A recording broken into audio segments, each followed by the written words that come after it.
My mother is the female protagonist in the novel who ran away pregnant 99 times. She is soft and pitiful, bullied by everyone, and only I am her support. I am naturally intelligent and can easily slap the faces of the villains, but why should I help my mother? During her process of running away for love, I couldn't eat enough, couldn't go to school, couldn't go to the hospital when I was sick, and even when I was kidnapped by villains, my father would only save my panicked mother first. Completely ignoring me, who was on the verge of death. I don't want parents who only have love in their eyes anymore. It's so cold. I exhaled a breath of scorching air, feeling as if an invisible pair of hands were squeezing my chest tightly, making it hard for me to breathe. Mom. Feel terrible. Using all my strength, I trembled my lips and whispered words that could barely form a coherent sentence. Grace, please bear with it a little longer.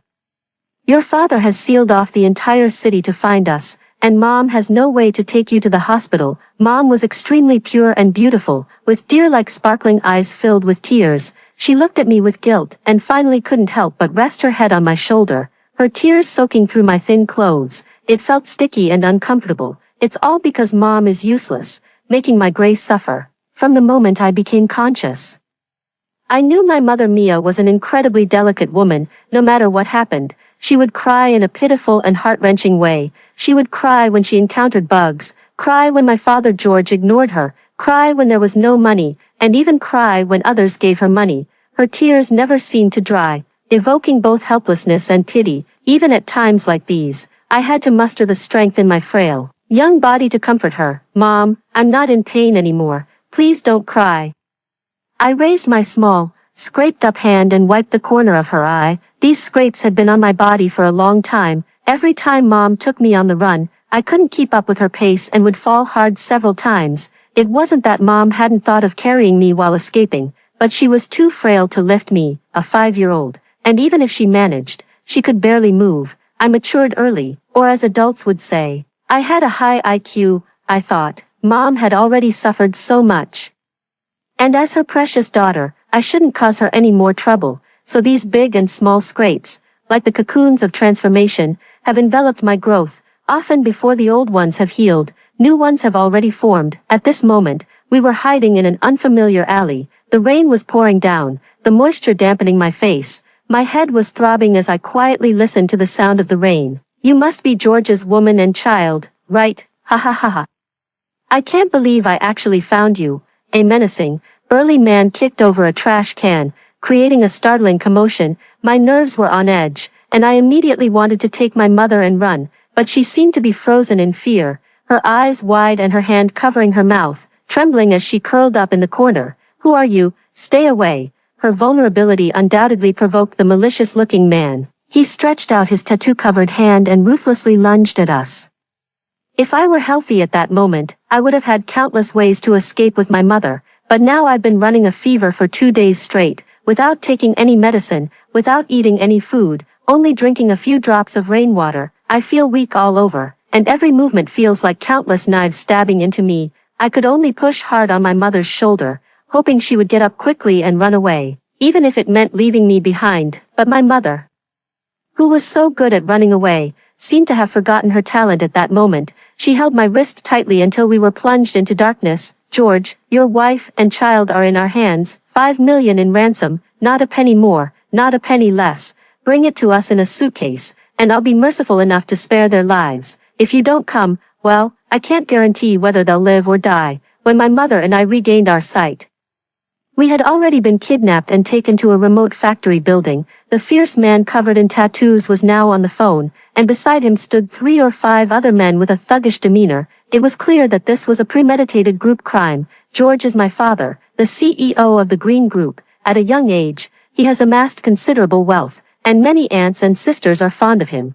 But Dad only loves Mom. I've seen them kiss openly more than once. Every time I see it, Mom's face turns as red as a rose. She gives Dad a light tap, and Dad, who is usually so aloof, breaks into a smile. In my small world, they were sometimes very loving, but most of the time they argued. Dad said Mom was being unreasonable, and Mom said Dad didn't care about her at all. In the end, Mom would take my hand and leave the castle-like house. I was in a daze, with countless fragments flashing through my mind, most of them about my mom and dad. Boss, This kid's face is all red. It looks like she's sick. Should we give her some medicine? A man with an explosive yellow-dyed head of hair crouched in front of me. There was a hint of pity in his eyes as he looked at me. Don't meddle in other people's business. It's perfect that she's quiet and not causing any trouble now. Once George sends the money over, we'll be rich. We can go abroad and live a life of luxury. Upon hearing the leader's words, the uncle with the afro still couldn't hold back.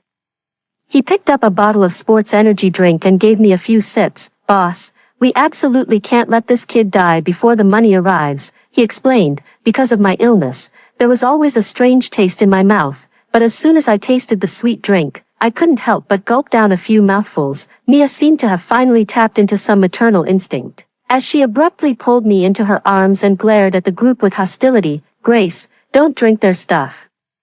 Who knows if it's poisoned? Her movement was so sudden that I choked, my tiny chest heaving up and down for a long time before it finally settled. If you don't appreciate kindness, suit yourself. I closed my eyes, leaning uncomfortably against my mother's embrace. For some reason, my heart felt hollow and heavy. At that time, I didn't yet understand that this feeling was called despair. Not long after, my father, dressed in a suit, walked into the warehouse carrying several cases.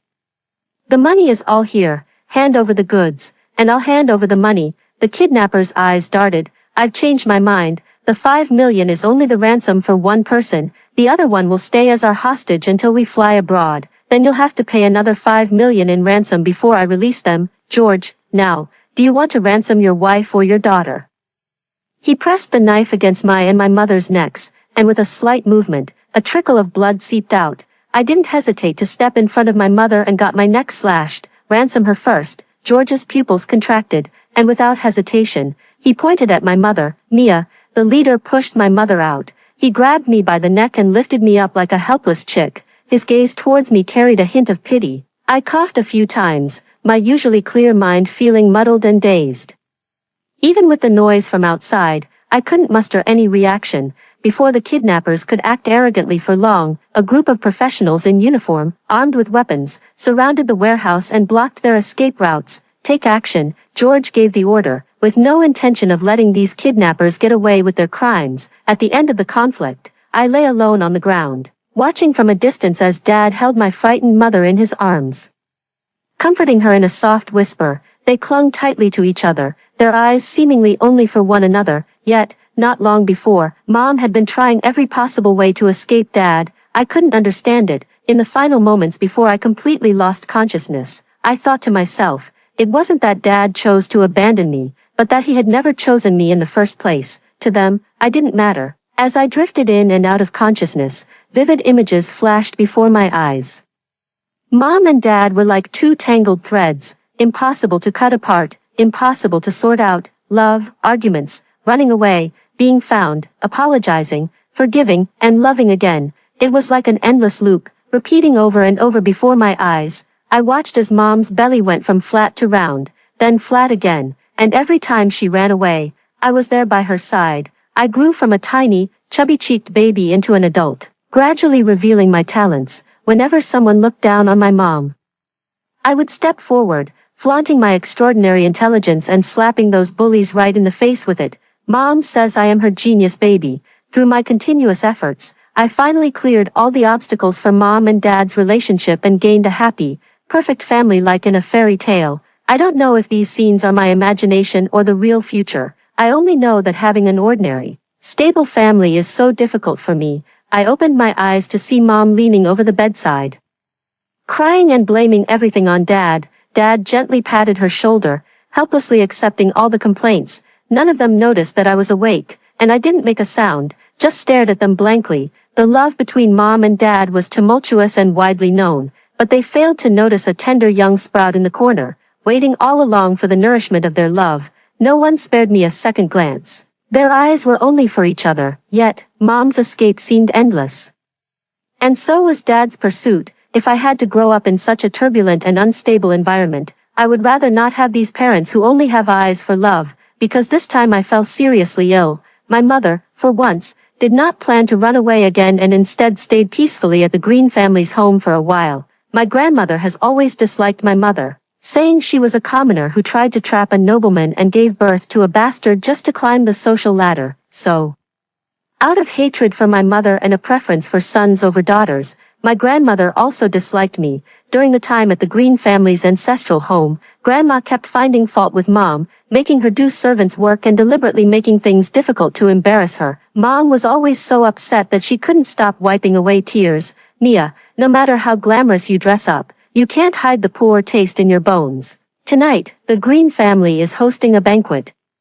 Mom is wearing an expensive gown and looks absolutely stunning, but when Grandma saw her, she covered her nose, rolled her eyes, and her sharp voice was unbearably piercing. In the past, at times like this, I would step forward with my small frame, stand in front of Mom, and publicly defend her, leaving Grandma embarrassed and unable to save face. But this time, looking at my mother's expectant eyes, I turned and walked away. Grace. My mother called out my name helplessly, like a drowning child clinging to me as her lifeline, so I turned back and said to my mother, word for word, Mom, the book says, you should handle your own matters, let the adults resolve their conflicts, children shouldn't interfere. I hadn't been back at the Green families for long, and it was only on and off, so I absorbed knowledge like a sponge. The more I learned, the more I realized how foolish my mother was. She only knows how to cry and run away, passively accepting everything others do to her, whether it's harm or help, like a piece of wood, never resisting at all. She only takes initiative for one person, and that is my father. Mia, hearing my words, wanted to say something but found herself unable to refute. She looked at me, silently crying, hoping I would soften toward her as I had before and help her deal with her enemies. I lowered my eyes and left without giving her another glance. Grandma said more heart-wrenching words, and even the approaching servants would chime in with a few remarks. Everyone looked down on her. Mom's suppressed sobs grew louder and louder. I covered my ears and ran faster and faster. By the time the banquet began, Mom's eyes were still red. When she saw me in my formal dress, instead of taking my hand, she turned her face away directly. Mom held onto Dad's arm, a perfect match of talent and beauty, like a pair of jade ornaments. Neither of them noticed how difficult it was for me. With my short legs, to keep up with their pace, I slowed my pace and simply stopped following behind them. From my perspective, the banquet hall was filled with people's legs coming and going. Everyone had their own circle of conversation, and as a child, I simply couldn't blend in. Even the exquisite pastries were placed on high display stands, completely out of my reach due to my height. I stood on my tiptoes, tentatively gauging the distance, and then decisively gave up. Here, little one. Is this what you wanted? A gentle voice sounded beside me as a woman in a blue dress took down a small cake and placed it in my hand. I nodded and politely said thank you, but before I could take a bite of the hard-earned cake, a gust of wind rushed to my side, and with a smack, it hit my hand, accompanied by a frantic scream. Rocher, how could you eat what she gave you? It was the first time Mia had shown such an angry and resentful expression towards me. Miss Rocher, there's no need to be so angry, is there? I just gave your daughter a piece of cake. Even if I was once engaged to George, that's all in the past now. You don't need to hold on to it so much. Look, you've scared your daughter. Hearing the woman's words, my pupils contracted, and I instantly understood her identity. She was my father's former fiancée, Winnie, the eldest daughter of the Kim group. Her political marriage with George was once viewed favorably by everyone, considered an unbreakable alliance. But all of this fell apart because of my mother's sudden departure. I still remember countless nights when my mother held me, silently shedding tears while murmuring, Grace, he's going to marry another woman.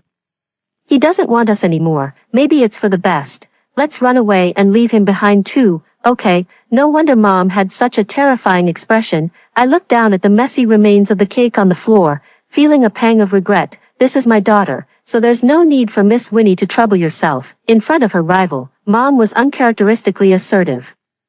She lifted her chin and gripped my hand so tightly that she didn't even notice her beautifully manicured nails had scratched my skin. If it were the old me, I would definitely have tolerated all of my mother's actions, and might even have helped her attack her rival. But now, I no longer want to endure it, so, I did something that took everyone by surprise. I forcefully shook off my mother's hand, and as I looked into her disbelieving eyes, I took a step back. Grace, how could you let go of Mom's hand? Do you even think Mom isn't good enough for Dad, that only this woman is worthy of your father? Is that it? The more she spoke, the more hysterical Mom's tone became. Once her love was questioned, her gentle nature would turn her into an irrational madwoman. I don't feel that way, I said calmly. Everyone had noticed the commotion in this corner. George walked over, his expression stern, the wrinkles between his brows deep enough to trap a fly. Mia. What are you making a fuss about again? Winnie crossed her arms and leaned to the side, wearing an expression of someone ready to enjoy the show. She even had the mood to joke with me. Kid, watch closely, your mom is about to go all out again. I remained silent. I'm making a fuss, George, in your eyes. Do I only know how to be unreasonable? Enough already. My mom, Mia, is a truly remarkable person, in front of others. She's like a piece of clay that anyone can shape. But when she's with George, she instantly transforms into a full-on beast. What's enough? I haven't done anything, yet you're slandering me. Since you hate me so much, why don't you just go marry your ex-fiancé? Go have children with that woman. Why do you want to have children with me? I have witnessed this kind of argument countless times, far more accustomed to it than Winnie. Winnie handed me another small cake, and this time, my mother didn't knock it away. I finally got to taste it as I wished. It wasn't sweet at all. It was salty, it was bitter, and it didn't taste good. Mom is going to run away again. She was crying while packing her clothes. I handed her ID card and some cash to her. Even though I was only 5 years old, I was already all too familiar with this routine. Grace, your father is such a scumbag. He doesn't care about our feelings at all. If we stay with him, we'll be bullied to death sooner or later. Mia was crying her heart out. But her repeated words no longer stirred any reaction in me. When we reached the entrance of the ancestral home, I stopped and watched my mother's furtive figure, whispering, Mom, I don't want to run away with you anymore. Mia looked down at me in disbelief. What are you saying? Are you going to abandon me too? Mom, I want to live a normal life like other children. I want to go to school, have 3 meals a day, take medicine when I'm sick, and have a roof over my head when it rains. I don't want to live a life of constant wandering and exile anymore. I lifted my head and spoke the words I had long prepared with determination, but Mom wouldn't listen to what I was saying. She looked utterly desperate and was crying helplessly again. Did you see Winnie today and think she's more suitable to be your mom than I am? Is that why you don't want me anymore? But Grace, if it weren't for you, I would have escaped from George long ago. I've sacrificed so much for you. And now you're going to betray me, Mia muttered to herself. I never expected that the precious daughter I worked so hard to raise would turn out to be an ungrateful wretch, a traitor. My mother's accusations were sharper than knives, each one stabbing into my heart, making my tears fall uncontrollably. I wanted to explain, but deep down I knew that no matter what I said, my mother would only believe her own version of the truth. Fine, if you don't want me as your mother anymore, then I don't want you as my daughter either. From now on, we are strangers. Mia wiped away her tears, her expression growing even more resolute. She pushed my hand away and, without looking back, walked off with her luggage. I was shoved hard and fell, scraping my palm once again. Tears soaked the wound, sharp with pain. This was the last time I would ever get a scrape. I dried my tears and made a silent vow to myself. The drama of running away with the baby was still unfolding.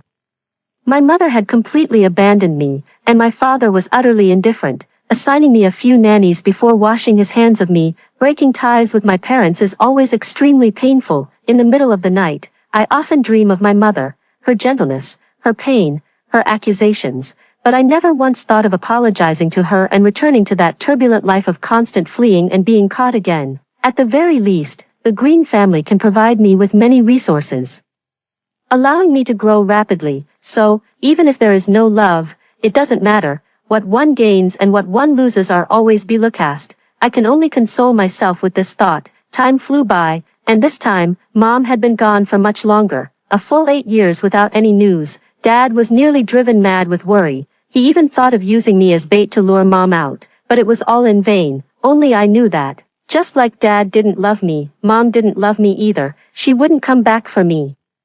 But I truly never imagined that when Mom was found again, there would be a 7 or 8-year-old boy by her side. His features looked so much like Dad's. It was clear at a glance that he was their son. So your Grace, the one who betrayed Mom, perhaps learning from my lesson. Mom raised Charles extremely well, with a chubby face and baby fat. Even when he makes an angry expression, it only makes people exclaim how adorable he is. It's completely unlike when I was little, often hungry, thin, and small. Humph, we came back this time just to teach you a lesson. How dare you bully my mommy back then? Mia stood by, elegant and poised, not refuting Charles's words at all. After all these years, seeing her again, I no longer feel that heart-wrenching pain. It's as if I'm looking at a stranger. My heart is as calm as still water. I have grown up and finally understood something that I could never figure out as a child. In the eyes of Mia and George, I was never their daughter. Instead, I was just a tool they used to manipulate each other, a pawn in their game of chase and escape. Even the arrogant Charles in front of me is nothing but a tool, just another one with a gender advantage over me. But this time, Mia hit it even better. I glanced at him with a hint of sympathy. Charles was instantly provoked by my gaze. "What's with that look? Let me tell you, now that I'm back, you're nothing in the Green family. Once I inherit the family business, the first thing I'll do is kick you out." Mia curled her lips into a smile, seemingly pleased at the thought of me being kicked out. Charles is George's only son. According to tradition, he will inherit the family business and the company, so it would be effortless for him to kick me out. "You won't inherit it," I said calmly, my tone indifferent. "By the way, I'm no longer called Grace. I'm Grace Green now." Due to Mia's ridiculous insistence, all her children bear her surname, Miller. My decision to change my surname is undoubtedly a slap in her face. Mia's face instantly darkened. "Why won't I inherit? I am father's only son." Charles lifted his face proudly. "Because I hold 30% of the shares in the Green Group. The Green family is now under my control." I dropped a bombshell out of nowhere. And only when I saw the shocked expressions on Mia and Charles's faces did I slightly curl the corners of my mouth, revealing a hint of pleasure. All these years, I haven't been idling away in the Green family for nothing, and the nickname, Genius, wasn't given to me for no reason. At first, I just used some of my pocket money to trade stocks, successfully turning the stock market upside down. Everyone was trying to figure out who this unexpectedly successful stock prodigy was.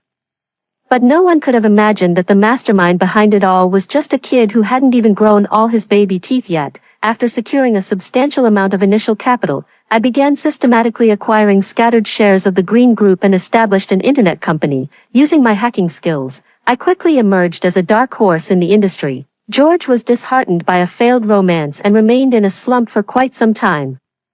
It was during this period that I approached him with my request to join the company. Perhaps it was because I was Mia's child, or maybe because my reputation as a prodigy had spread far and wide, or even because the achievements I had made were simply too astonishing. In any case, George didn't underestimate me or think that I was too young, just a teenager, to handle such a significant responsibility. He agreed to my request, and my good performance gradually made him delegate more authority, shifting his focus to finding Mia, which gave me a lot of room to maneuver. By the time I was 16, I had already secured my position as the heir of the Green family through my own methods. "Sorry, you're too late," I said politely. "No, how is that possible? You're just a girl. Your grandmother would never agree." Mia's face twisted in agony upon hearing the news of me becoming the heir, as if the sky had fallen. Seeing her expression, I sighed inwardly.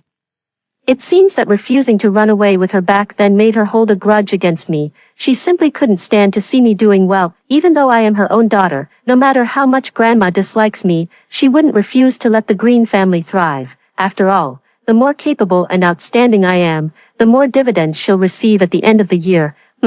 It's too early to say for sure. You've only achieved all this because Charles isn't here. Now that Charles has returned with me, your days of ease are numbered. After all, my Charles is an unparalleled genius. Whatever you can do, he can surely do as well." Mia tidied up her expression and looked at Charles with great pride in her eyes. I don't know what she has been through over the years to make her hate me so much, but I no longer care. Years of forging ahead alone have taught me that the only thing that truly matters in this world is the benefits you can grasp in your hands. If they dare to make a move against me, I will definitely not hold back. Not long after they returned, Mia began whispering in George's ear. This tactic was very effective, especially since George had lost her for so many years and was now completely devoted to her. Charles also demonstrated extraordinary abilities, skipping grades, having a photographic memory, and grasping concepts instantly. Skills that ordinary people lack were a piece of cake for him. He is still young now, and as he grows older, his potential will be limitless. Compared to my cold and aloof granddaughter, Grandma clearly prefers the lively and adorable Charles, and she has started to waver. Under their combined tactics, George began to take action. He joined forces with the shareholders, convened a shareholders meeting, aiming to directly remove me from my position, and even tried to use his status to reclaim all the shares. Under the scrutiny of many malicious gazes, I reluctantly stood up. My tone still calm and unhurried, exuding a composed and self-assured demeanor as if I had everything under control. Since you all want me to leave Green Corporation so badly, I'll grant your wish. Upon hearing my words, everyone was stunned. They hadn't expected that after launching their big move, I would accept it completely without any resistance. After signing the document, I pushed back my chair and left as if nothing had happened. Following me out were several key personnel. They were the indispensable parts of Green Corporation's operations, and it wouldn't be an exaggeration to call them the core. Wait, why are you all leaving too? George quickly spoke up, a bad feeling creeping into his heart. Of course, it's because they all work for me. I'm their boss. What's wrong with employees following their boss? I turned my head to answer for them and flashed a provocative smile. Originally, I didn't want to go this far.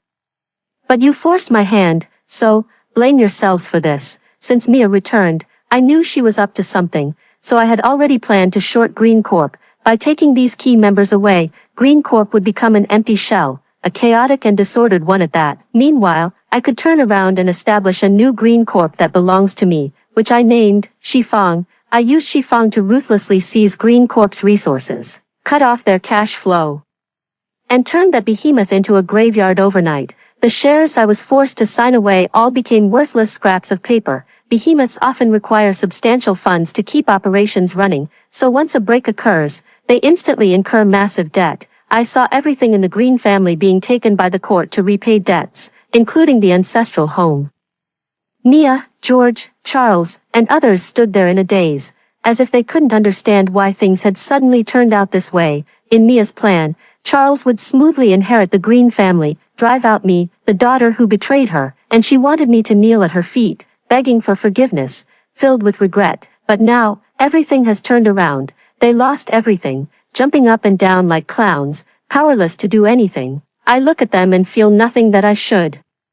Though blood is thicker than water, the bond between us is thinner than a sheet of paper. I don't regret doing this, because if I hadn't, the one left with nothing now would be me. Charles is undoubtedly a genius, but he was born too late. The time he lacks is enough for me to crush him completely. Unlike their misery and disappointment, I am young and accomplished. With a clever switch, I stole the spotlight. Mia seemed to have finally come to her senses. She found me and, just as I remembered, cried again with pear blossoms and rain, looking pitiful and delicate. Grace, Mom knows she was wrong. I shouldn't have treated you that way. I was just so angry back then. You were all I had left, but you refused to come with me. I was so furious that I lost my mind, which is why I targeted you like that. Please forgive me. Okay, deep down, I knew that her tears weren't because she truly realized her mistakes, but because I had taken away the wealth and luxury she desired.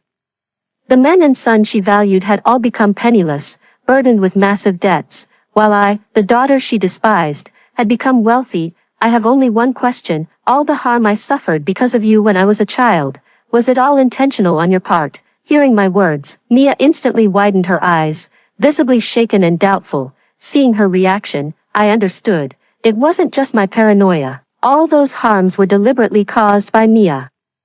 She didn't want her own daughter to live a good life, so, taking me on the run, making sure I didn't have enough to eat, intentionally making me sick, deliberately causing me injuries, not wanting me to go to school, all of it was done on purpose by her. Mia shook her head frantically and crawled on her knees to get in front of me. Grace, how could you think that way? I am your mother. How could I ever hurt you? I shook off her hand, finally extinguishing the last trace of familial affection in my heart. Mia, you are no longer my mother, just as you once told me. We are strangers to each other. Seeing me so unyielding, Mia went mad, howling at the sky. Her voice was hoarse as she finally spoke the words buried deep in her heart. I always knew you were a wretched person. I knew it from the moment I was pregnant with you. You tormented me, made me suffer from morning sickness, gave me a difficult labor, and I almost died.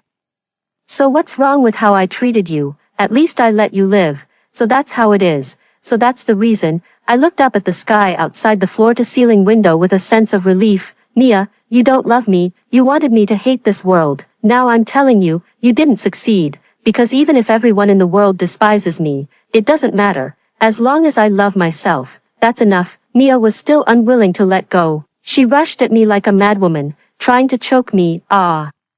I'm going to kill you, bodyguard. Drag her out. Never let her get near me again. With my command, I watched as the disheveled, weeping woman was dragged away, crushed by a mountain of debt. Their days ahead will not be easy, and that is enough. From now on, Grace will live only for myself. After hearing the first story above, what are your thoughts? Feel free to share your opinions in the comments section. Next, there is another similar story. Let's continue to see.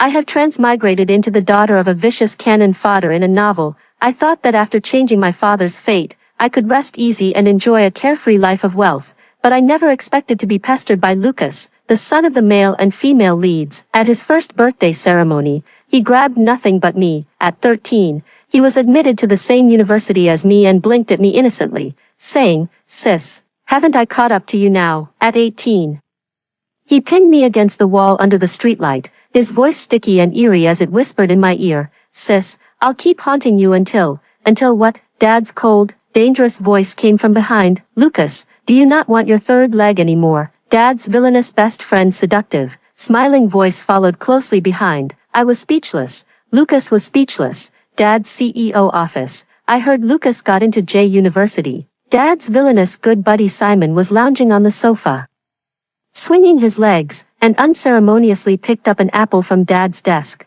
munching on it with a loud crunch. He wore a smug, gloating smile on his face. Even though he was nearly 40, his looks hadn't faded in the slightest. His narrow, fox-like eyes were captivating and seductive, exuding an almost bewitching beauty. Dad was the same.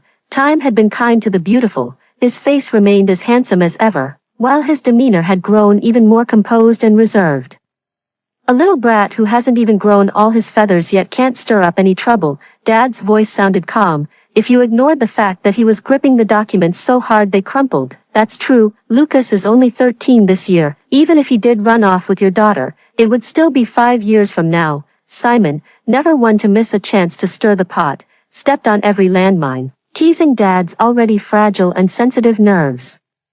Dad had always been bothered by the fact that Lucas grabbed me during his first birthday ceremony, but considering I was 6 years older than Lucas, he was in elementary school while I was already in college, what kind of could we possibly have? But, when Lucas was 5, Uncle Simon wanted to visit the female lead and brought me along. That's when I met the 5-year-old Snow Jade doll. When we met, the longevity lock I had given him for his first birthday was still intact around his neck, not removed. With the 3 little bells at the bottom gently tinkling, a vibrant rose bloomed in Lucas's hand, and he shyly handed it to me, saying, "Sister, you're as beautiful as a rose." And of all the bad luck, my dad happened to see this scene. At such a young age, he's already so charming. What will he be like when he grows up? My dad completely lost his composure. All these years of strict vigilance have been to eliminate any possibility of me being taken away by them, but would the child of the main characters be just an ordinary person? And sure enough, at just 13 years old, they were directly admitted to J University through a physics competition as an exception. Simon, Dad was furious, and a stack of documents flew straight at Simon's handsome face. Simon raised his hand to take the document, placed it on the table, and held up his hands in an innocent gesture. Hey, don't get so worked up. Sarah is practically like a daughter to me too. And I don't want her to be swept away by that scoundrel Donald's son. Just then, I happened to push the door open and walk in. The 2 men immediately straightened up and sat properly. I didn't notice anything unusual and took out the lovingly prepared lunchbox from the bag. "Dad, Uncle Simon, are you hungry?" How filial of Sarah. Before Dad could even move, Simon snatched one of the boxes, grinning as he opened the lid, ready to dig in. Dad didn't seem to be in the mood. He tentatively asked, "Sarah, have you been busy at school lately?" I placed the bento in front of him and folded the bag. "It's all right. J University just started the new semester, and I've been volunteering as a freshman orientation guide. But now that I'm a sophomore, the coursework is a lot heavier compared to my first year."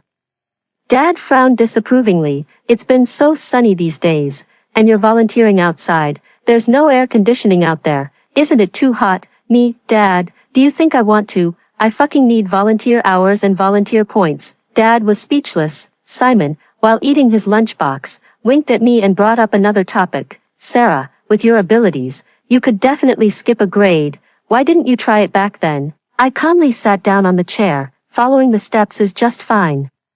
What's the point of skipping a grade? In my past life, I was an orphan, growing up amidst bullying and humiliation. I was even targeted and harassed by the orphanage director, never having a normal upbringing, and almost went down the wrong path. But fortunately, a kind sister held onto me tightly and never let go, which helped me develop a relatively upright moral compass. I didn't become deeply twisted and corrupted like my father in this life or the villain, who were always ready to seek revenge. After growing up and achieving success, I funded many orphanages and children in impoverished mountainous areas, hoping to give them a helping hand, just as my sister had done for me. Later, I died in a plane crash. Then, I was reborn into this novel as the daughter of Chandler, a malicious cannon fodder character who was quickly killed off by the male lead, because both Chandler and the villain Simon liked the female lead in the original plot.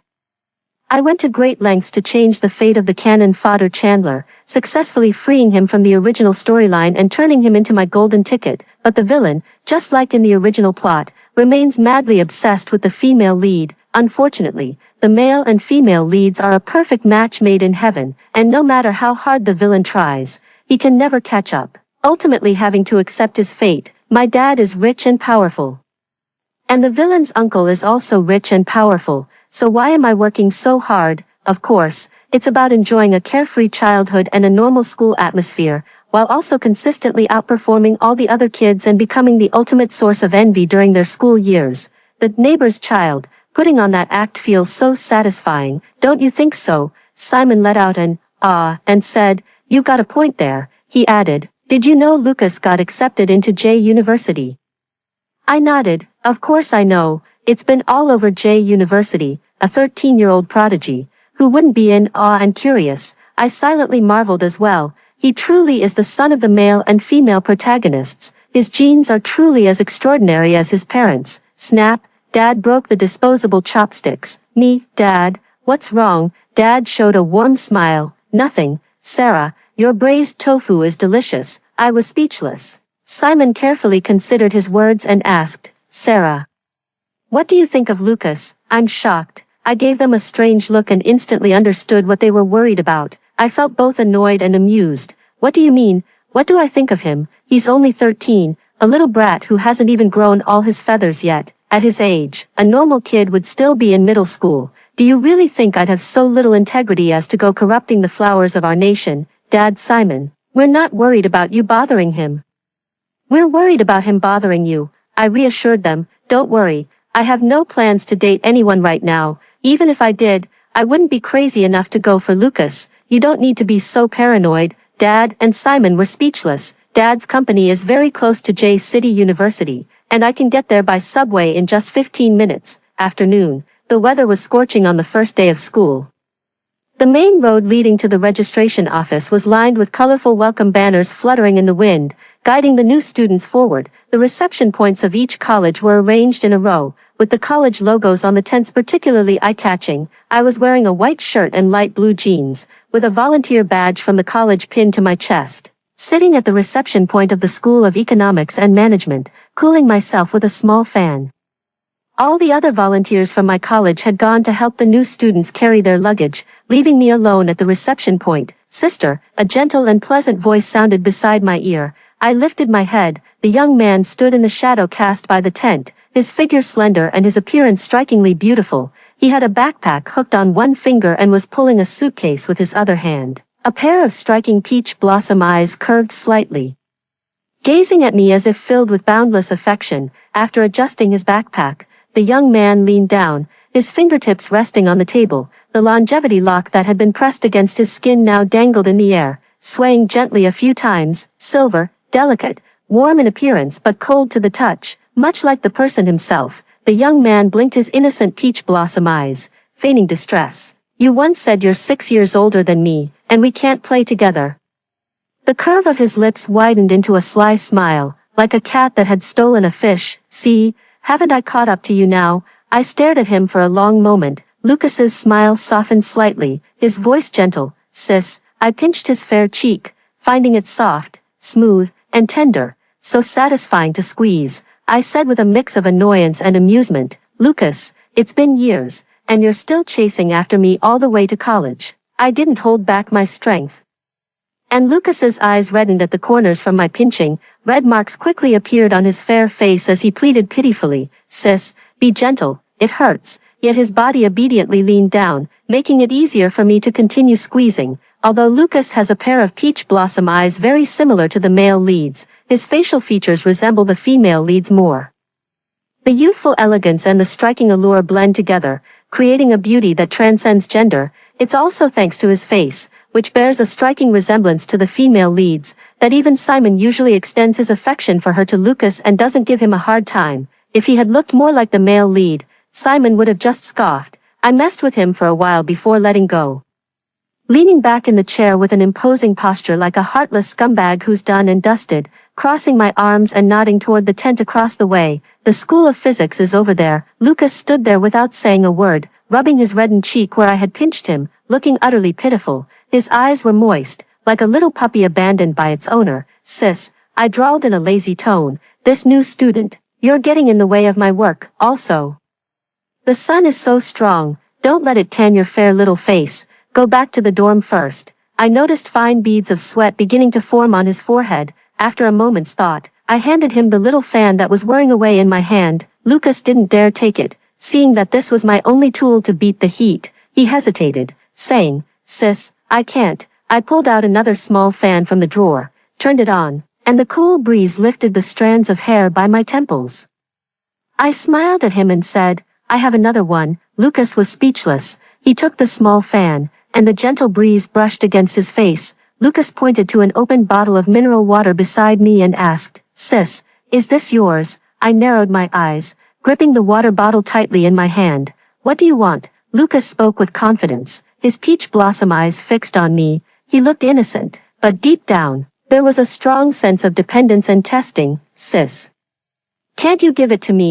I couldn't hold back and tapped his forehead with the bottom of the bottle, smirking. "Kid, you're not even fully grown and you're trying to flirt with me." Lucas covered his forehead, his eyes teary, his gaze seemed filled with possessiveness, yet also strangely obedient. I didn't indulge him. I chugged the remaining half bottle of mineral water, then with a flick of my wrist, tossed the empty bottle into the trash can. I said slowly, "Little Lucas, allow me to remind you, you're only 13 this year. We'll talk about it in a few years." Lucas wilted for a moment, like a puppy that had been kicked, tentatively trying to nip at its owner's pant leg, as if both anxious and hopeful. "Sis, then, can I come see you often?" The legs are yours. Go find him if you want." Lucas finally breathed a sigh of relief. "Sis, I'll go to the dorm to pack my things first." I withdrew my gaze. The system sighed softly. "I thought you would be very resistant to getting close to the male and female lead son." I raised an eyebrow. "Why would you think that?" The system said, "The heavenly Tao has made it clear that it wants you to be the daughter-in-law for its new favored son, and you've always been someone who refuses to be controlled by others." I took another bottle of mineral water out of the box. "I'm severely appearance-oriented." The system, "What if we set aside his looks?" I said sincerely. "I can't set them aside." The system was speechless. "The reason I'm so indulgent with him now is 99% because he has an incredibly beautiful face, and he's also my favorite type of deep-featured beauty. In the past few years, I often visited Simon and the female lead just to get a close look at their stunning, radiant faces. Just looking at their faces could make me eat several more bowls of rice. Later, my father didn't like me always running off to see the male and female leads. So I gave up the idea and only went to play with Simon. I leaned back in my chair with a smile. The authorities are handing out the perfect husband, and I don't even have to look for him myself. As the son of the male and female leads, he not only inherited the female lead's beauty and intelligence but also the male lead's loyalty and deep affection. I also have a great relationship with the male and female leads, so I won't have to face any mother-in-law conflicts, from every angle. It seems like I have no reason to refuse. I relaxed leisurely. It wouldn't be bad to play a bit of a nurturing game. The system was speechless. After a while, I received a few more new students one after another, had them fill out their registration forms, and handed them their campus cards and dormitory keys. A classmate ran over carrying a takeout bag and politely asked, "Excuse me, are you Sarah?" "Me, I am. What's up?" The classmate placed the takeout bag on the table. "It's hot outside. This is the milk tea that Lucas, your junior, ordered for you." I took the takeout bag, Alright, thank you. After the classmate left, I opened the packaging bag. It was my favorite 7 sugar level Super A cheese grape, with a layer of ice cubes at the bottom. I also found a small pink card inside, which read, "Sister, please enjoy," smiley face. I held the straw in my mouth. The slightly sour and sweet grape flesh mixed with the rich, fragrant cheese reaches the taste buds, leaving a cool sensation on the tip of the tongue. It feels as if the sweltering summer heat has been instantly dispelled. The boy's soft, gentle smile appears before my eyes. For some reason, my teeth feel a little itchy. Damn it, so adorable. I want to pet it. My shift is over. Back at the dorm, I heard my roommate A chattering excitedly. Hey, have you all heard? Our J University admitted a little brother who's only 13 years old. Every student admitted to J University is either a top scorer from their province or a talent recommended through various subject competitions, making it a gathering of elites. Lucas was exceptionally admitted to J University through a physics competition. While J University is no stranger to such prodigies, what sets him apart is that he is only 13 years old. At such a young age, it's no wonder he has become a topic of conversation. Roommate B, he's also the son of Mr. Jones, the CEO of the Jones Group. He's loaded. Roommate C, speaking of rich people, don't we have one right here in our dorm? Roommate A winked at me mischievously. Isn't that right, miss? I smiled helplessly. Seeing me return, Roommate B picked up a bottle of ice-cold orange juice with condensation on it from the table and tossed it to me. Tired from welcoming the freshmen, the sun outside is scorching. Have some orange juice to cool down. It's freshly squeezed and still fresh. I reached out and caught it. Thanks. Roommate A cleared her throat lightly. Sarah, you were volunteering for the freshman reception. Did you run into that genius little brother? Roommate C rolled her eyes at her. Are you stupid? He got into the School of Physics, so if he went anywhere, it would be to his own school's reception point. What does that have to do with us in the School of Economics and Management?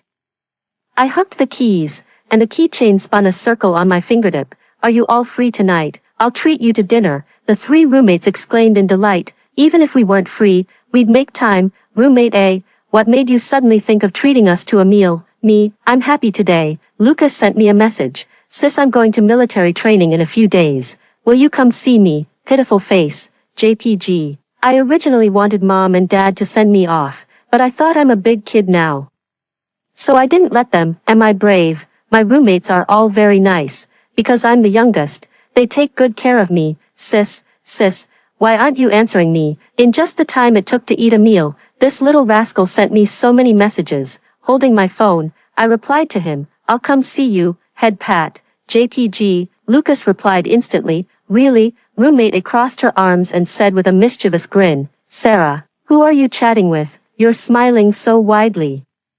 Roommate C also pretended to have a sudden realization. You didn't secretly get a boyfriend without telling us, did you? No wonder you're treating us to a meal today. So there's something to celebrate. I rolled my eyes at them, quickly typed really, and hit send. What boyfriend? That's just a neighbor's younger brother. He's not even an adult yet, so don't talk nonsense. Even if we're going to date, we have to wait until he's an adult. I'm not that much of a beast.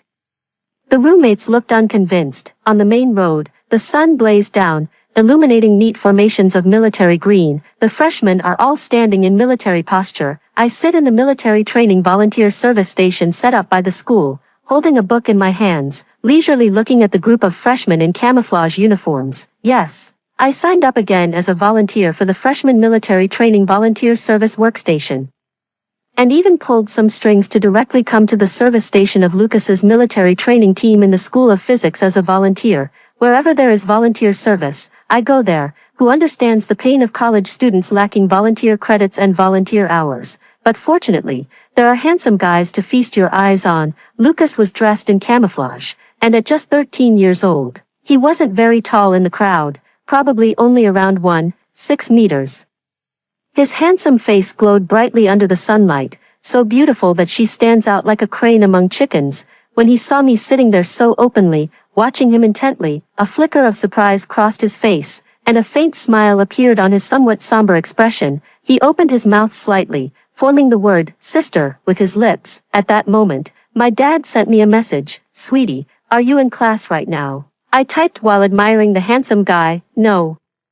I'm doing volunteer work right now. This time, I'm volunteering at the freshman military training service station. Dad, didn't you already volunteer for freshman orientation? Why are you doing it again? The sun is so strong. Don't let my daughter get sunburned. I calmly replied. No choice. I need volunteer credits and hours. I won't get sunburned. The service station has tents and shade. You're so concerned about me now. But when you and Uncle Simon were teaching me combat, I didn't see either of you being gentle. Dad, ahem, let's be clear about this. You know what we do for a living. You can't get by without some self-defense skills. Dad suddenly sent a voice message, wearing my Bluetooth earbuds. I tapped to play the message. Soon, Dad's voice, always on guard against fire, theft, and Lucas, came through. Wait, isn't that little brat Lucas also in military training? You two haven't run into each other, have you? I'm shocked. I was speechless. My dad's wolf-like intuition is something else. I cautiously typed out the words. The military training volunteers at our school are separated by department. In principle, students can only sign up for volunteer positions within their own department. Dad replied instantly, clearly relieved. That's good to hear. I touched my conscience. It hurt a little. What should I do? It's not that I have any strong feelings for Lucas, but he's just so good-looking. My interest in him is purely out of appreciation for his beauty. College life can be dull, and having a little fun by teasing him like a pet to pass the time isn't such a bad idea. To say Lucas likes me is even more nonsense. What does a 13-year-old kid know about love and romance? Even if there's a temporary attraction to the opposite sex during adolescence, the feelings are immature. Moreover, there's no trace of admiration in the way he looks at me. It's more like joy, dependence, and a possessiveness toward what he considers his. It'll take a few more years for him to come to his senses. After the instructor ordered everyone to disband and rest, before I could even react, Lucas darted in front of me in a flash, looking aggrieved. Sis, who are you chatting with? You're smiling so happily. Do you have, as he spoke, a thick, dark emotion seemed to surge in his eyes. I replied expressionlessly. My biological father. Lucas was speechless. Lucas immediately backed down. Forget I asked. In my sophomore year, I didn't have much free time, so I only signed up for 2 time slots when I had no classes. After admiring Lucas's good looks for a couple of days, I focused wholeheartedly on attending classes and taking care of Dad and Uncle Simon. Half a month later, suddenly, there was an extra person sitting next to me in class. Me, Lucas complained in a pitiful, soft voice. Sis, why didn't you come find me after that day? I let out an, realizing belatedly. Has your military training ended? Lucas was speechless. Lucas's gaze grew even more resentful. It ended the day before yesterday. Seeing that he had actually brought economics and management textbooks as if putting on a show, I asked suspiciously, You're from the School of Physics.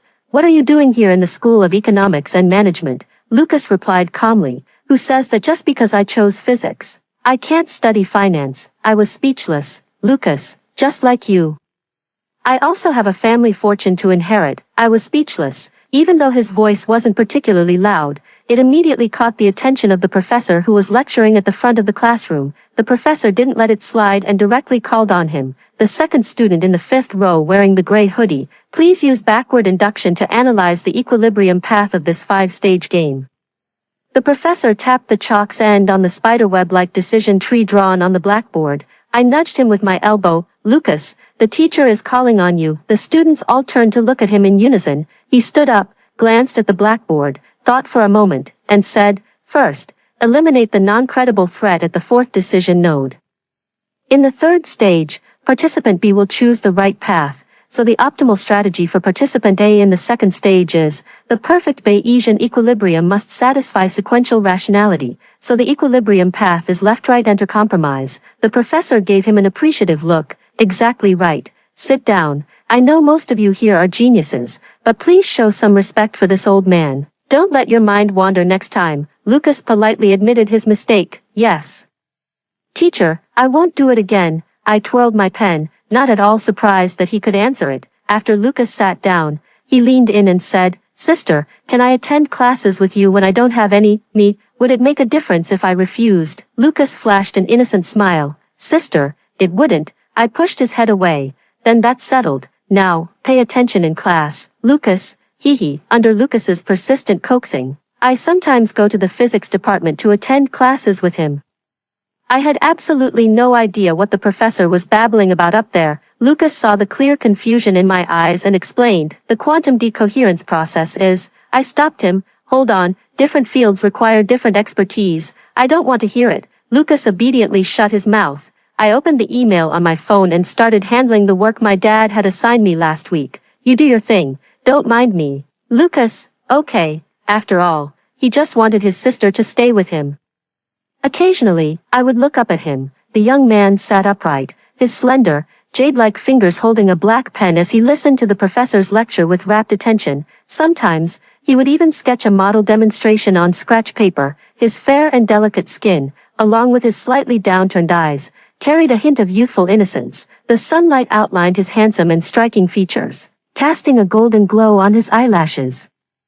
The longevity lock shimmered with specks of silver in the light, making him appear incredibly pure and beautiful, as if he were the darling of the heavens. So beautiful, I admired his beauty, thinking that having such a pretty young man by my side during college life would be quite nice. Time flies. Another 4 years have passed. During this time, Lucas and I sometimes went to the library together to study and work. If we worked too late in the lab, we would bring each other meals. When we happen upon a good restaurant, we take each other to try it out. In the evenings, we stroll together along the wooded paths of J University, and when we get tired, we sit on a bench to admire the sunset and twilight. Life flows gently like a steady stream, and the years are peaceful and serene. I am currently in graduate school, while Lucas, who is already in a combined bachelor's and master's program, has also entered his graduate studies. Weekend, a shooting club in City J. Simon and his dad were wearing goggles, and all the targets in front of them were bullseyes. I was holding a pistol, feeling drowsy, and my shots were all over the place, hitting every ring. I even hit one of the targets next to my dad. Dad was speechless. Simon was utterly shocked. Sarah, how could you have regressed this much? I was so tired I could barely function, completely worn out. I've been staying up late these past few days to do experiments with my seniors. I'm so sleepy.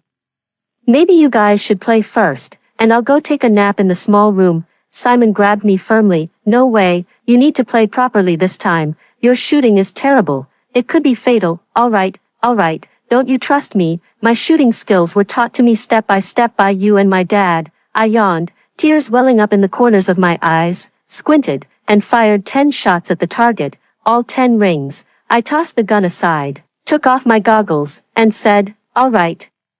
You guys keep playing. I'm going to sleep. Wake me up when you leave. They won't be satisfied until they've played for 4 or 5 hours. It's good to let them shoot at targets to vent their excess energy. After all, if their gun muzzles aren't aimed at targets, they'll be aimed at people. Simon felt relieved and waved his hand at me. Go ahead.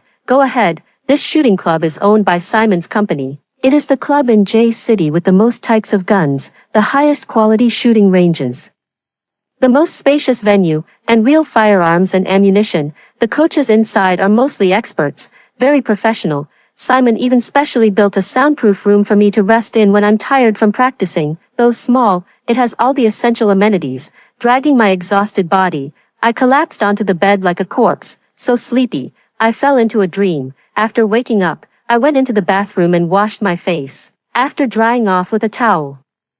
I checked my phone. I had slept for about 2 hours, then opened the door and went out. I noticed a few figures outside that stood out prominently. Holy shit, Donald, Bella, Lucas, Dad, and Simon are all here. Is this a gathering of all the main characters? The stationary targets we were shooting at 2 hours ago have turned into dazzling moving targets. At the shooting range, Simon and Lucas were competing in a shooting match. The 17-year-old boy had grown incredibly fast and was now 187 meters tall, wearing protective goggles. His posture was as straight as a pine tree, his gun-holding stance precise and sharp, with his index finger gently resting on the trigger. The moving targets in the center of the shooting range were operating at high speed, and at that moment, Lucas began to pull the trigger. The bullet pierced straight through 3 targets spiraling upward, the deafening gunshot ringing in my ears. The final shot landed, 7 seconds, all 30 shots hit.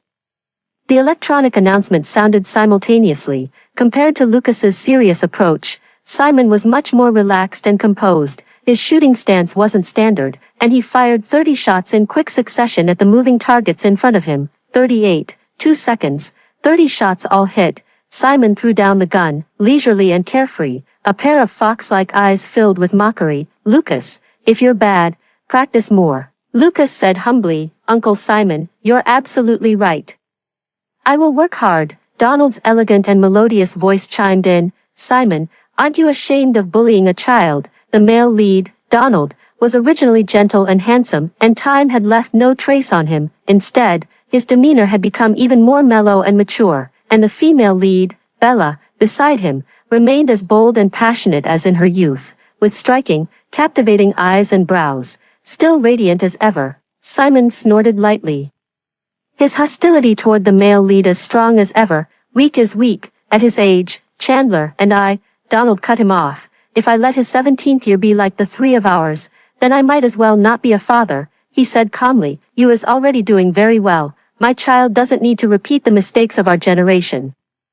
I twitched the corner of my mouth. In fact, my dad, Simon, and Donald, if you look closely at their individual experiences when they were young, all had lives that were utterly tragic. Dad was the illegitimate child of the Hudson family, but he didn't know it at first because he had both a father and a mother from the start. It was only later that he found out his father was actually a step-in father, though his father didn't know it, so let's call him his adoptive father for now. His adoptive father was an alcoholic and later even developed a gambling addiction. When he got drunk, he would beat and curse at him and his mother. Afterward, his mother would vent her anger on my dad. From a young age, my dad was covered in countless wounds, with old injuries not yet healed before new ones were added. Eventually, my dad couldn't take it anymore and tampered with the family car. When the two of them went out, the brakes failed, and they couldn't make a turn in time, causing the car to plunge off a cliff. Both the husband and wife fell to their deaths. At 14, he joined a gang, and from then on, his life was filled with gunpowder smoke, gunfire, and bloodshed. At 17, he was taken back by the Hudson family, only to discover it was a ploy for exploitation, because of his father's good looks. The Hudson family intended to offer him to a CEO who enjoyed abusing and tormenting young boys in exchange for resources. Disgusted by the situation, his father eliminated all the Hudson family members involved overnight, and the Hudson family changed hands. Simon was also an illegitimate child of the Lopez family. His biological mother was an extremely seductive prostitute, and Simon inherited her striking looks. When Simon was 5, his mother used him to threaten his father, Lopez Sr., who had no choice but to pay her off to leave. Lopez Sr. deeply disliked this illegitimate son, who, even at such a young age, possessed such dangerously alluring beauty, as he reminded him of his lowly and disgraceful mother.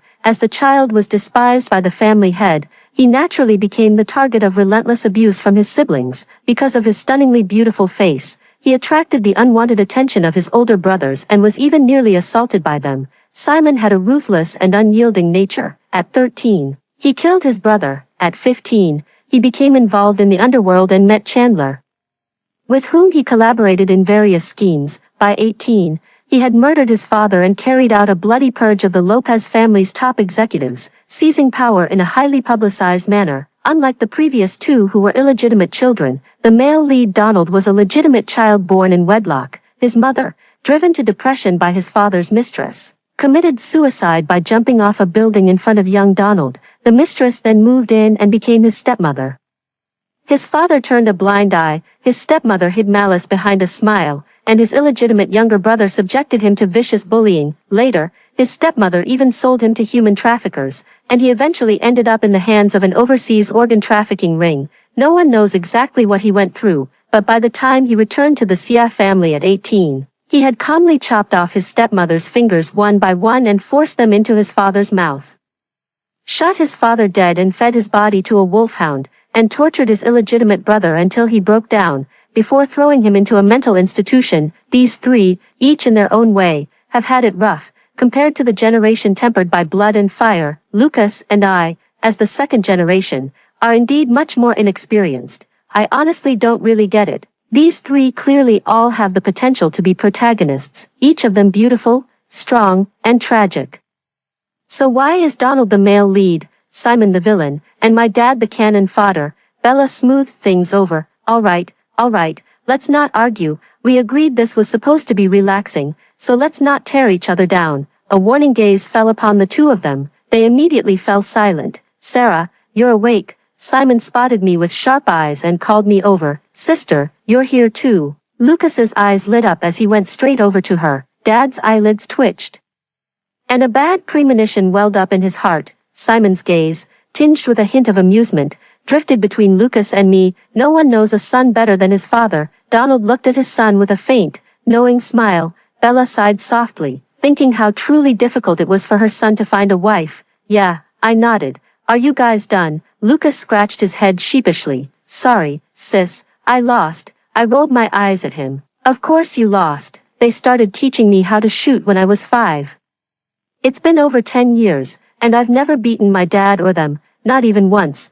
They not only have exceptional talent but have also honed their skills through real life and death situations. As a semi-laid-back rich kid who only trains half-heartedly, it would be a miracle if I could win." Lucas was speechless. Dad pulled me to his side expressionlessly. "It's getting late. You can keep playing. Sarah and I will head back first." Lucas didn't dare act recklessly, but while my dad wasn't looking, he subtly mouthed a message to me. "See you next Monday, sis." I nodded gently. The moment my senior in the experimental group confessed his feelings to me, I was completely stunned. My senior had clear, handsome features and a refined appearance. Holding a bouquet of flowers, he mustered his courage and said, "Sarah, I like you." His voice trembled slightly, unable to conceal his nervousness. "Me, I don't, sister." A clear, youthful voice came from behind me.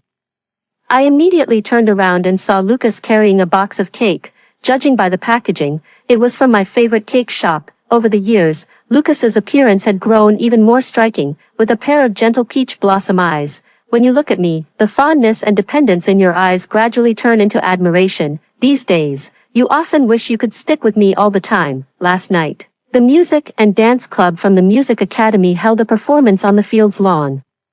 The singing was soothing and lingering. Ambiguity is growing, like stars clinging to the moonlight / I wander along your orbit / every note is an unspoken desire. We sat on the lawn, watching the colorful lights flicker. As if in a dream, Lucas glanced at me sideways and quietly took my hand. Seeing that I didn't refuse, he tentatively slipped his fingers into the gaps between mine, intertwining them tightly. Lucas leaned close to my ear, his warm breath brushing against my earlobe. My heart was pounding, and my cheeks felt slightly warm. "Sister, will you stay with me forever?" "Depends on your performance." "Sis, I'll be very good, sis." I snapped back to attention. I smiled apologetically at my senior. "I'm sorry, but I already have someone I like." My senior lowered his head in disappointment, then forced a smile. "It's all right, I was being too forward." I walked over to Lucas and casually took the cake from him. I saw Lucas staring intently at my senior, and though he still wore that gentle and polite expression, I could clearly sense the hostility he was directing toward him. I patted his head to soothe the jealous puppy. "Let's go," seeing the clearly unusual atmosphere between us. My senior stammered, "Sarah, is it Lucas you like?" "But, he's 6 years younger than you." A flash of ferocity and tension was evident in Lucas's eyes, and veins bulged on the back of his hand. "Is a 6-year age gap really that significant? Why does everyone around me keep bringing up age?" I held Lucas's hand and spoke with unwavering honesty. "He is indeed someone I like, and he will be my boyfriend in the future." I nodded to my senior brother. "If there's nothing else, we'll be leaving first."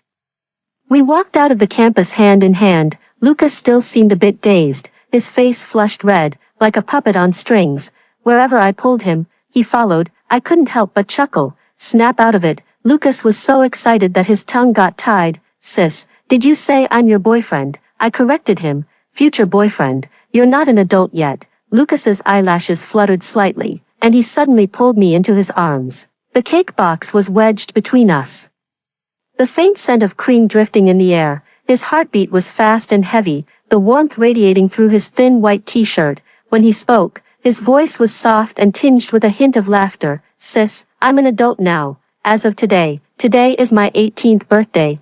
Over the past few days, I've been juggling work and school group projects, so busy that I've been a bit disoriented. I immediately opened my phone to check the calendar. Today really is Lucas's 18th birthday. My eyes are sparkling as I say happily, "Then let's be together now. This way, no one can say I'm abducting a minor." Just thinking about the way my roommates look at me like I'm some kind of beast makes me want to punch them twice. "Sweet and soft little cake, Lucas. from today on, you finally belong to me, your big sister. Evening, under the streetlight, by the flower bed, the troublesome cake had long been placed on a nearby bench. I hooked my arm around his neck and gently kissed the corner of his mouth. He held me in his arms, his warm breath spraying against my neck, his sticky and eerie voice whispering in my ear, "Sister, I really like you so much, I will keep pestering you until what?" Dad's cold and dangerous voice came from behind. "Lucas, do you not want your third leg anymore?" Simon's seductive, smiling voice followed closely behind. I was speechless. Lucas was speechless. After almost a year, my dad, Simon, Donald, Bella, me and Lucas, once again, we are all gathered together. This time, it's the two of us being interrogated by the four families. Simon patted my dad on the shoulder and joked, "Brother, just accept your fate." When Lucas grabbed Sarah during his first-year ceremony, their fate was probably already sealed. Dad was speechless. Dad was so angry he wanted to kill someone. He glared darkly at Donald and said, "Mr. Donald, could you please explain why your pig is trying to dig up my cabbage?" Donald remained calm and composed, fully supporting his son's pursuit. "You know, we can't control the feelings between the kids. Lucas has been clinging to Sarah since they were little. What can I do about it? Lucas can't just follow Sarah around without any status. Let's discuss the engagement between our two families some other day." Donald is truly the male lead, starting directly with 0 frames. Dad was shocked. He clearly came to demand an explanation. "Engagement, my ass, engagement."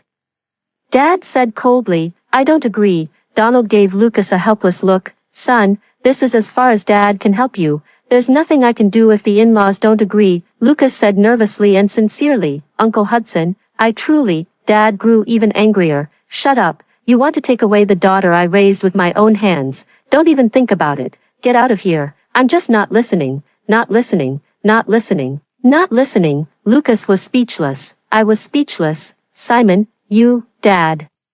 You get out too." Simon was speechless, seeing that my dad was indiscriminately attacking everyone and having no personal connection with him. The female lead Bella could only quietly shut her mouth. Before leaving, I went outside to see them off, with Simon and Lucas walking at the back. I noticed Lucas's visibly uneasy expression. Simon patted Lucas on the shoulder with a smile and said, "Don't worry too much. Once he comes around, he'll accept you." However, his tone shifted, the originally teasing voice turning cold and detached. "I've watched Sarah grow up with my own eyes, so I'm practically half a father to her. Lucas, don't do anything foolish, otherwise, I'll personally dismantle every bone in your body." Late at night, Dad stood on the balcony, his profile stern and lonely, a touch of crimson at the fingertips. A pile of cigarette butts lay scattered at his feet. I stepped forward quietly and draped a coat over my father's shoulders. "Dad." My father turned to me, his voice hoarse as he asked, "Sarah, do you really like Lucas?" I hesitated for a moment. "Yes." Dad gently touched my hair, a glimmer of tears seeming to flash in his eyes. "Sarah has grown up. The little bird will eventually fly alone, leaving the nest, and soar toward its own life. And I, too, have grown old." He looked at me somewhat dazed, and after a long while, said with a smile, "The first time I saw you, you weren't much bigger than a mouse." As he spoke, he gestured a small circle. "When you were little, you cried and fussed all the time, always clinging to me. The first words you ever said were, 'Daddy, I love you.' In the blink of an eye, you've grown so big." He seemed both reluctant and emotional. I said earnestly, "Dad, I still love you, and that will never change." Dad felt a pang of sadness in his heart, but in the end, he patted my shoulder and said softly, "If you want to like someone, go ahead and like them. Dad will always be your support, not your obstacle. If Lucas ever lets you down, I will stop at nothing to make his life a living hell." The tone of the latter sentence was so fierce it sent chills down one's spine. "Dad," I hugged him, just as he used to hold me when I was a child, and whispered softly, "You are the best dad in the world." After learning that my father had approved of our relationship, the male lead, Donald, once again eagerly came to our door to ask for our family's engagement, and once again, he was thrown out by my father. "Get out." Lucas has been very happy lately, practically floating on air. The reason is simple: the two most troublesome people, my dad and Simon, both support our relationship. He was already clingy before, but now he practically wants to be attached to me 24/7. 2 more years passed. I had already graduated with a master's degree and took over my father's Simon Group. Lucas also graduated and took over his father's group. Simon, on the other hand, hired a capable professional manager to help him run the Lopez Group. Originally, he wanted to hand the company over to me as well, but I firmly refused. I'm not a man with 3 heads and 6 arms, okay? The 4 protagonists from the same period hit it off and went on a trip abroad, leaving behind 2, or maybe 3, if you count the professional manager. Miserable workhorses. The businesses of the Hudson family and the Lopez family are heavily intertwined, and Lucas often comes over to my side to handle work together. The overworked professional manager, holding a stack of documents in one hand, waved to us with the other. "Hi, Lucas," and I calmly replied, "Hi, the professional manager." "Am I bothering you, Lucas?" "Quite a bit." I slapped him on the forehead. "No problem, no problem. Let's first talk about the project I was working on with the Lopez family last Saturday." Lucas was speechless. Upon hearing that we were already planning to get married, the 4 of them reluctantly ended their world tour and returned home to prepare for our wedding. The day we got married, blue skies, white clouds, and bright sunshine. The wedding venue was surrounded by a sea of flowers, with the air filled with the intertwined fragrance of roses and lilies. The guests took their seats one after another. As the sacred and solemn wedding march began to play, the entire hall instantly fell silent, and all eyes gathered at the entrance of the venue. Holding my father's arm, I walked slowly toward the groom, dressed in a pure white, floor-length wedding gown. Lucas is wearing a white suit today, standing tall and graceful, with strikingly handsome features.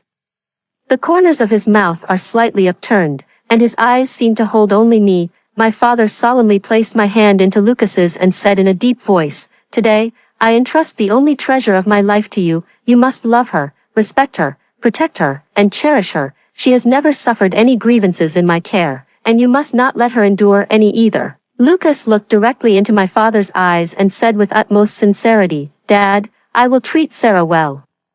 Simon and Lucas's parents were seated at the main table, watching the scene with warm smiles. I walked with Lucas towards the podium. The church bells slowly chimed, and the pastor asked, "Do you take this woman to be your wife, to enter into the covenant of marriage? Will you love her, care for her, respect her, and accept her, in sickness and in health, in poverty and in wealth, and remain faithful to her until death do you part?" Lucas said softly, "I do." The pastor continued, "Do you take this man to be your husband, to enter into the covenant of marriage? Will you love him, care for him, respect him, and accept him, in sickness and in health, in poverty and in wealth, and remain faithful to him until death do you part?" I smiled and said, "I do."